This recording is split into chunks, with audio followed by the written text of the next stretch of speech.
والصلاة والسلام على خير خلقه سيدنا ومولانا محمد وآله وأصحابه أجمعين أما بعد.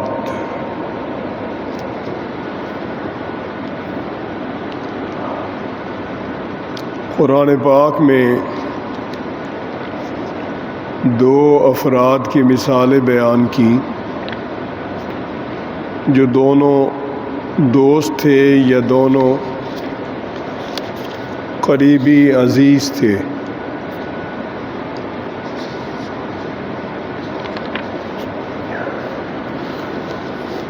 ارشاد ہوا کہ اے پیغمبر صلی اللہ علیہ وسلم،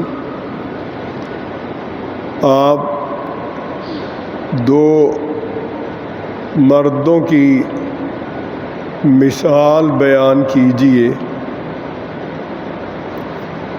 ان دونوں میں ایسا تھا کہ ایک کو اللہ تعالیٰ نے دو باغات دیے تھے. وہ باغات بڑے تھے اور ان میں انگور تھے، چاروں طرف جیسے باڑ ہوتی ہے ایسے کھجور کے درخت تھے. درمیان میں باقی چیزیں تھیں زراعت کی، جیسے غلہ جات یا اور ضروریات، اور ان دونوں باغات کے بیچ میں خوبصورتی کے ساتھ نہریں تھیں. یعنی اعلیٰ ترین ایک منظر تھا.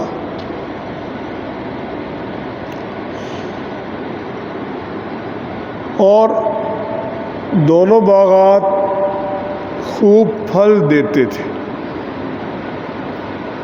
کسی باغ میں پھل کم نہیں ہوتا تھا.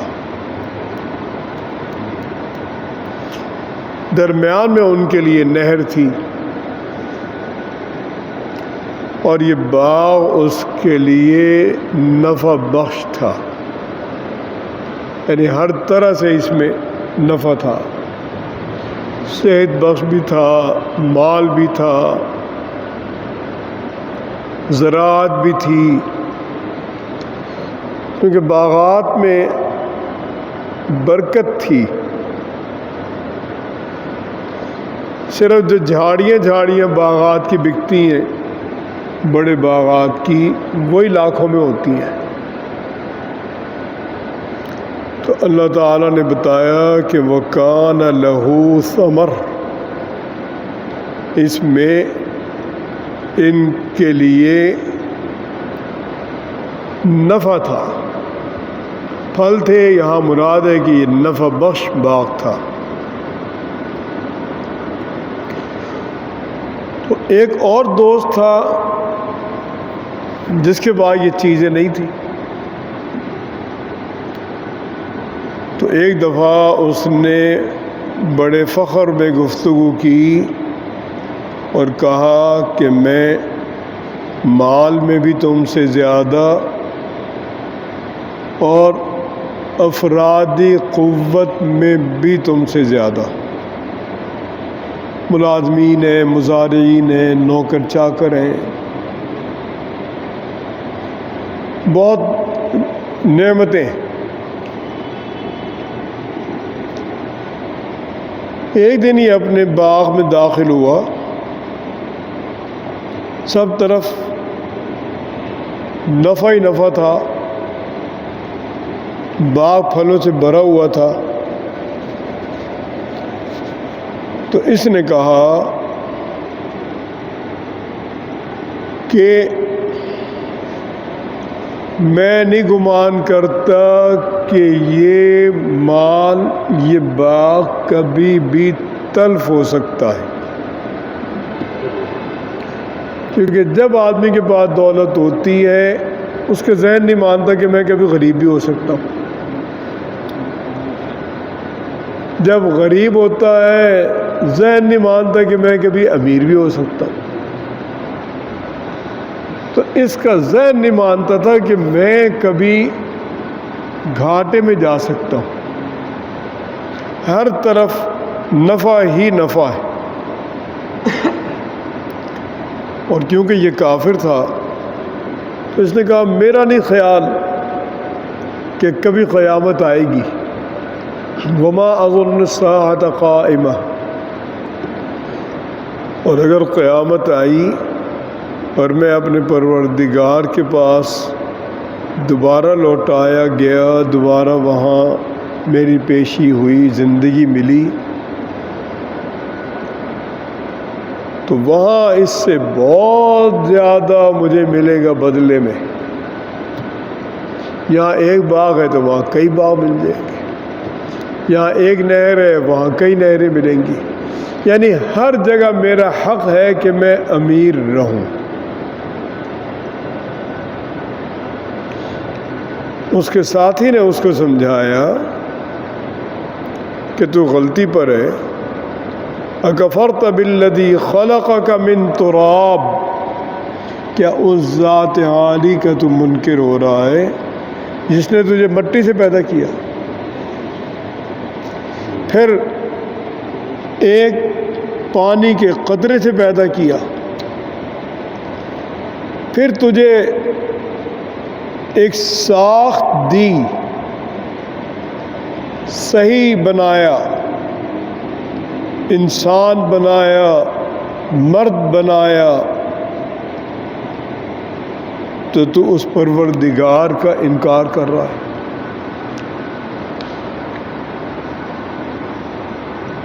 لیکن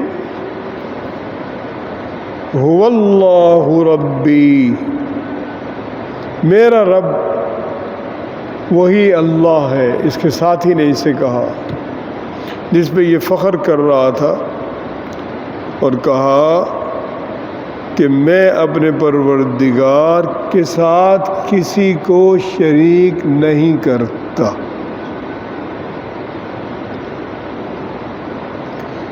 اور کیوں نہ ایسا ہوا؟ اس کے ساتھی نے اس کو نصیحت کی کہ جب تو باغ میں داخل ہوا تو بجائے اس کے کہ تو یہ کہتا کہ ما اظن ان تبید هذه ابدا، مجھے نہیں لگتا کہ کبھی بھی یہ تلف ہوگا، تو کہتا جب تو خوش ہوا تھا اپنے باغ کو دیکھ کر کہ ما شاء اللہ لا قوت الا باللہ، تمہیں یہ کہنا چاہیے تھا کہ ما شاء اللہ اور لا قوت الا باللہ. جو بھی قوت ہے چاہے وہ نیکی کرنے کی ہے یا گناہ سے بچنے کی ہے، وہ اللہ کی طرف سے. اور حدیث پاک میں ہے کہ جس کو اللہ تعالیٰ مال نصیب فرمائے، اولاد نصیب فرمائے، تو وہ یہ کہے ما شاء اللہ لا قوت الا باللہ، تو اس کو اپنے مال میں، اپنی اولاد میں کبھی ناگواری دیکھنے کو نہیں ملے گی. یہ ایک وظیفہ بھی ہو گیا. کہتے ہیں اس سے آگے کوئی وظیفہ نہیں نظر بد سے بچنے کے لیے. ما شاء اللہ لا قوت الا باللہ. کیوں؟ یہ وظیفہ خود اللہ نے تعلیم دیا کہ تجھے یہ چاہیے تھا کہ جب تو اپنے باغ کو دیکھ کے، دولت مندی کو دیکھ کے خوش ہوا، تجھے وہ دولت اچھی لگی، تو تو کہتا ما شاء اللہ لا قوت الا باللہ. ان ترانی انا اقل منک مالا وولدا. اس کے ساتھی نے اس کو سمجھایا کہ تو مجھے دیکھتا ہے کہ میں مال میں بھی تجھ سے کم ہوں، اولاد میں بھی کم ہوں، لیکن میری امید اللہ سے فَعَسَىٰ رَبِّي أَن يُؤْتِيَنِي خَيْرًا، ہو سکتا ہے مجھے امید ہے میرے پروردگار مجھے نصیب فرمائیں گے تمہارے باغ سے اچھا باغ، ہو سکتا ہے دنیا میں اور ہو سکتا ہے آخرت میں۔ وَيُرْسِلَ عَلَيْهَا حُسْبَانًا مِّنَ السَّمَاءِ، ہو سکتا ہے تمہارے باغ پہ اللہ تعالیٰ بگولا بھیج دیں آسمان سے، آگ کا، گرم ہوا کا عذاب بھیج دیں، وَتُصْبِحَ صَعِيدًا زَلَقًا، یہ تمہارا باغ، نہر، درخت، کھیتی باڑی، یہ سب کا سب چٹیل میدان بن جائے۔ ایک ہی بگولا آئے اس کو چٹیل میدان کر کے چلا جائے۔ او یصبح ماؤها غورا، یا ہو سکتا ہے کہ یہ پانی نیچے چلا جائے، گہرائی میں چلا جائے، فلن تستطيع له طلبا، تو کھیتی باڑی کے لیے پانی نہ لے سکے۔ اب اللہ تعالیٰ کی طرف سے عذاب آیا، وَأُحِيطَ بِثَمَرِهِ، اللہ تعالیٰ کی طرف سے گھیرا ہو گیا اس کے نفع کا، اس کے پھلوں کا، ہلاکت کا فیصلہ ہو گیا۔ رات اللہ کی طرف سے بجلی پڑی، باغ چٹیل میدان بن گئے، اور جتنے وہاں درخت تھے وہ سب گر گئے، جو بیلیں تھیں وہ گر گئیں، جو انگور تھے وہ ختم ہو گئے۔ ابھی جب آیا تو پہلے تو یہ پہچان نہیں سکا کہ میں کہاں ہوں، کہیں غلط تو نہیں آ گیا، اور جب اس کو پتہ چلا کہ یہ میرا ہی باغ ہے اور یہ حالت ہے، تو اس نے فوراً کہا کہ یا لیتنی لم اشرک بربی احدا، کاش کہ میں اپنے پروردگار کے ساتھ کسی کو شریک نہ کرتا، یعنی میں اللہ کے کہنے پر چلتا۔ اور اللہ تعالیٰ نے مال میں حقوق رکھ دیے،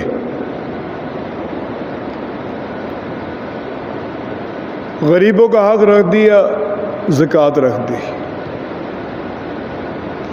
غریبوں کا حق رکھ دیا، صدقہ بتا دیا، صدقہ دیتے رہو۔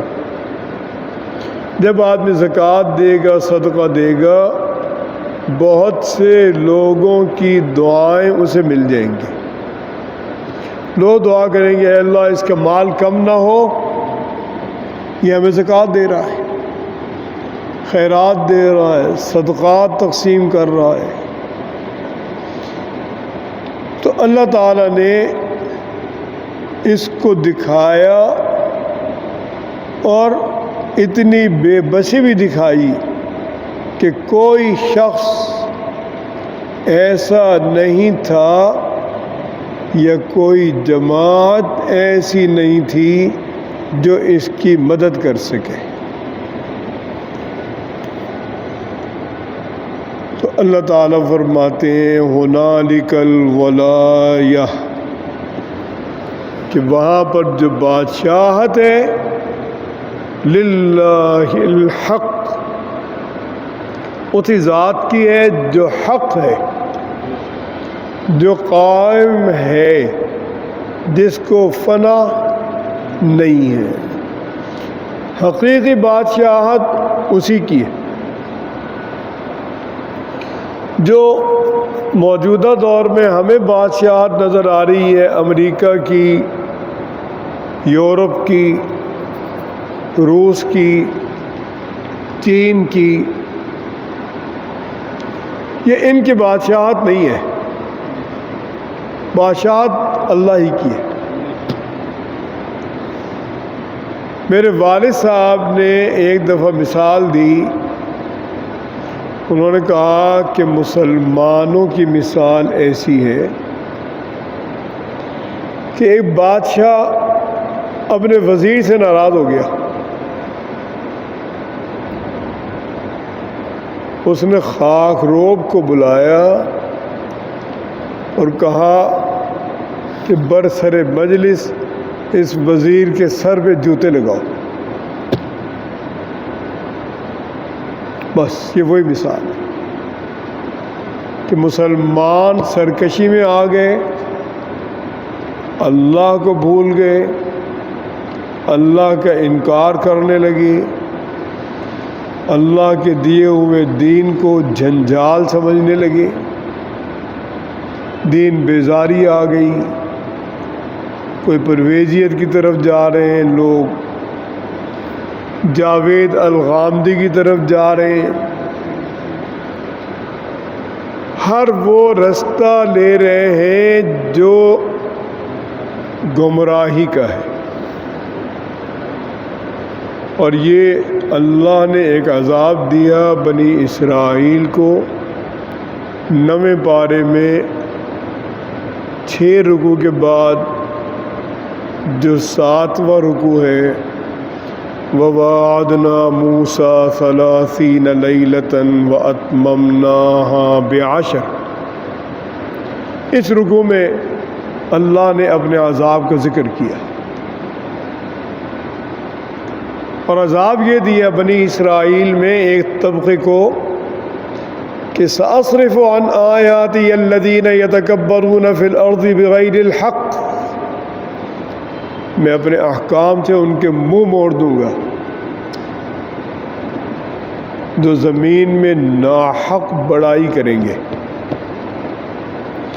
ان یروا کل آیۃ لا یؤمنوا بها، ساری نشانیاں دیکھ لیں گے، ایمان نہیں لائیں گے۔ ان یروا سبیل الرشد لا یتخذوہ سبیلا، بھلائی کا راستہ دیکھیں گے کبھی نہیں اپنائیں گے۔ وَإِن يَرَوْا سَبِيلَ الْغَيِّ، گمراہی کا راستہ دیکھیں گے، يَتَّخِذُوهُ سَبِيلًا، فوری طور پہ اس کو اپنا لیں گے۔ تو اب جو گمراہی کی چیز ہے اس کی طرف لوگ لپک رہے ہیں، کیونکہ ایک جو دین کے اصول مانے گئے وہ 4 اصول ہیں۔ سب سے پہلے قرآن پاک، اس کے بعد احادیث مبارکہ، اس کے بعد مجتہدین کا اجتہاد، اور اس کے بعد امت کا اجماع، یعنی امت ایک چیز پر متفق ہے، وہ اتفاق وہ ایک بہت بڑی قوت ہے۔ سیدنا عمر رضی اللہ عنہ کے دور میں ایک مسئلہ تھا غسل سے متعلق، صحابہ کرام میں اس مسئلے میں اختلاف تھا، ایک کے یہاں غسل ضروری تھا ایک شکل میں، ایک کے یہاں ضروری نہیں تھا۔ سیدنا عمر نے سب کو جمع کیا اور جمع کر کے فرمایا کہ ایک فیصلہ کرو، 2 رائے نہیں رہنی، اس لیے کہ آپ میں بدری ہیں، آپ میں حضور اکرم صلی اللہ علیہ وسلم کے صحابہ ہیں، آپ روئے زمین کے سب سے بہتر لوگ ہو، چنانچہ ایک فیصلہ ہو گیا۔ اس فیصلے کا نام ہے اجماع۔ یہ ایک شریعت میں ایک قوت ہے۔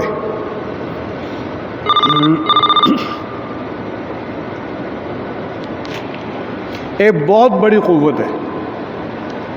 آپ بتائیں کیا دلیل ہے کہ قرآن پاک جو ہمارے سامنے ہے یہی قرآن ہے؟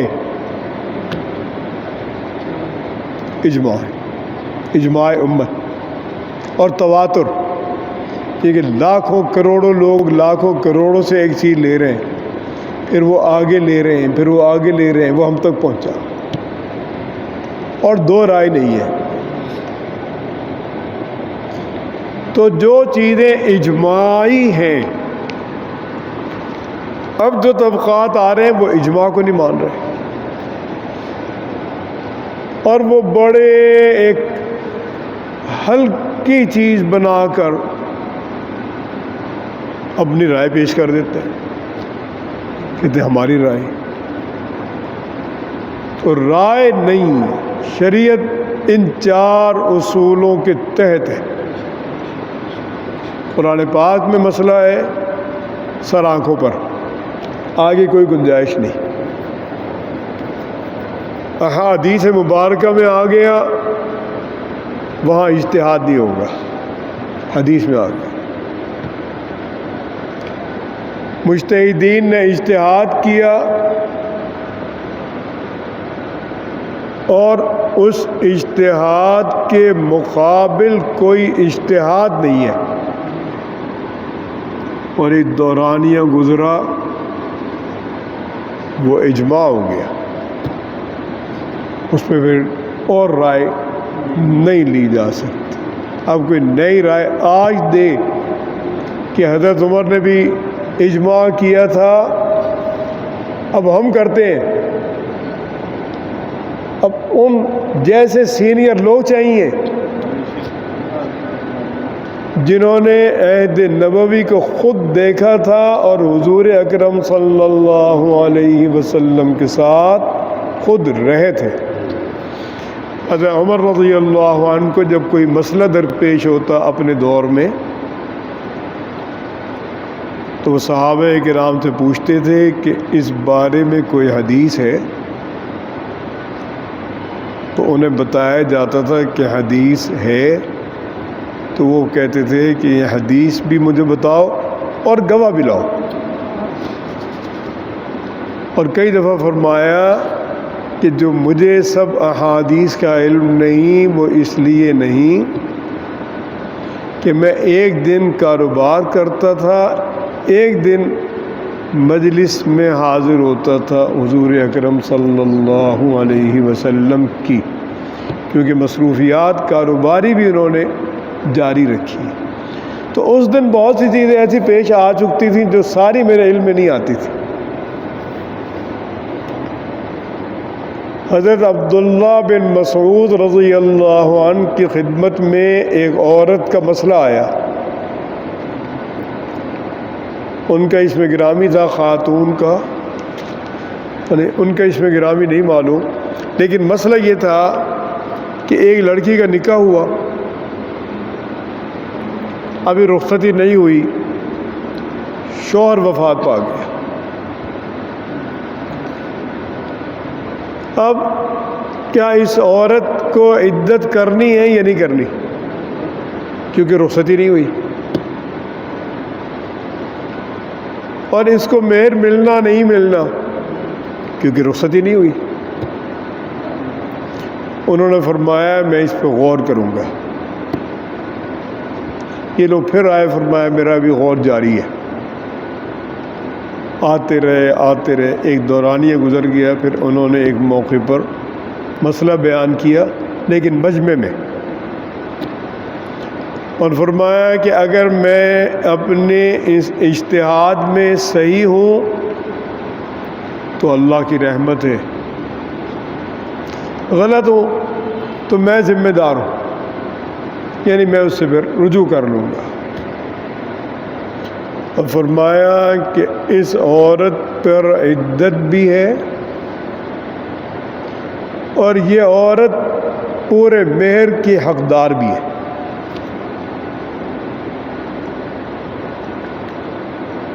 یہ مسئلہ جب بیان کیا انہوں نے مجمع میں، تو ایک صحابی کھڑے ہوئے، انہوں نے کہا کہ جو فیصلہ آپ نے دیا یہی فیصلہ بروا نامی ایک خاتون کے لیے حضور صلی اللہ علیہ وسلم نے یہی فیصلہ دیا تھا۔ تو حضرت عبداللہ بن مسعود اس قدر خوش ہوئے کہ جس کی کوئی حد نہیں، کیوں اس کے مطابق فیصلہ ہو گیا جو حضور صلی اللہ علیہ وسلم نے کیا۔ یہی مسئلہ جو یہاں وفات کا ہے، آپ اس کو لے جائیں طلاق پر۔ ایک شخص نے طلاق دی، اور طلاق دی نکاح کے بعد رخصتی سے پہلے، اس کی ملاقات نہیں ہے، رخصتی نہیں ہوئی، لیکن طلاق دے دیتا ہے۔ شریعت کہتی ہے اس کی عدت نہیں ہے۔ اگر مہر مقرر ہو چکا تھا تو مہر بھی آدھا رہ گیا، آدھا مہر دے گا اس کو۔ مقرر نہیں ہوا تھا تو کوئی مہر نہیں ہے، تھوڑے بہت اس کو کپڑوں کا ہے کہ وہ پیش کر دے۔ اب ہم دونوں کو ایک دوسرے پہ خود قیاس نہیں کر سکتے، اس لیے کہ قرآن پاک میں آ گیا ان طلقتموہن من قبل ان تمسوہن، اگر تم نے طلاق دے دی رخصتی سے پہلے تو جو تم نے مہر طے کیا اس کا آدھا دینا پڑے گا، فنصف ما فرضتم، اور ما لکم علیہن من عدت تعتدونہا، کوئی عدت نہیں۔ یہ مسئلہ ہو گیا طلاق کے بارے میں۔ قیاس کر سکتے تھے لیکن قیاس کیوں نہیں کر سکتے؟ قرآن پاک میں آیا کہ جن کے شوہر فوت ہو جائیں بیویوں کے لیے ہے کہ 4 مہینے 10 دن عدت کریں۔ اس کے بعد وہ صورت کہ جہاں رخصتی ہوئی نہیں ہوئی، قرآن پاک نے یہ تقسیم نہیں کی، اور حدیث میں وضاحت آ گئی کہ کوئی تقسیم نہیں ہے، یہ رخصت ہو یا نہ ہو دونوں شکلوں میں پورا مہر پوری عدت ہوگی۔ اب یہاں پر ہم اپنا اجتہاد نہیں کر سکتے کیونکہ یہاں حدیث آ گئی، اور یہ حدیث پوری امت کے مجتہدین نے قبول کی، اور اجماع امت ہے کہ وفات کی صورت میں جہاں رخصتی سے پہلے شوہر وفات پا گیا پورا مہر اور پوری عدت ہوگی۔ قیاس کے خلاف ہے، قیاس ہوگا نہیں یہاں، کیونکہ یہ طے ہے کہ جہاں حدیث آ گئی وہی مانی جائے گی۔ تو اب جو نیا دور آیا اس میں انہوں نے کہا وہ جو اجماع ہے وہ کوئی حیثیت نہیں، عقلاً عدت ہونی نہیں چاہیے اس پہ، اس کی ملاقات ہی نہیں۔ تو عقل کا دخل وہیں ہوگا جہاں نص نہیں آئے گی۔ نص کہتے ہیں کسی بھی مقصد کو پیش نظر رکھ کر جو اللہ کا کلام ہے یا اللہ کے نبی کا کلام ہے وہ نص کہلاتا ہے، نون صاد۔ جہاں نص آ گئی وہاں اجتہاد نہیں، جہاں نص آ گئی وہاں قیاس نہیں۔ تو اللہ تعالیٰ نے سب چیزیں ہمیں بیان کر دیں اور یہ بتایا کہ جو انسان بھٹکتا ہے اس میں ایک بڑی چیز اس کی سرکشی ہوتی ہے۔ سرکشی چاہے مال سے ہے یا سرکشی منصب سے یا افرادی قوت سے یا اپنی قوت سے، سرکشی بری ہے، سرکشی انسان کو گمراہی میں لے جاتی ہے۔ اللہ تعالیٰ ہم سب کو اپنی عافیت بخشیں، گمراہی سے بچائے رکھیں اور عمل صالح نصیب فرمائیں۔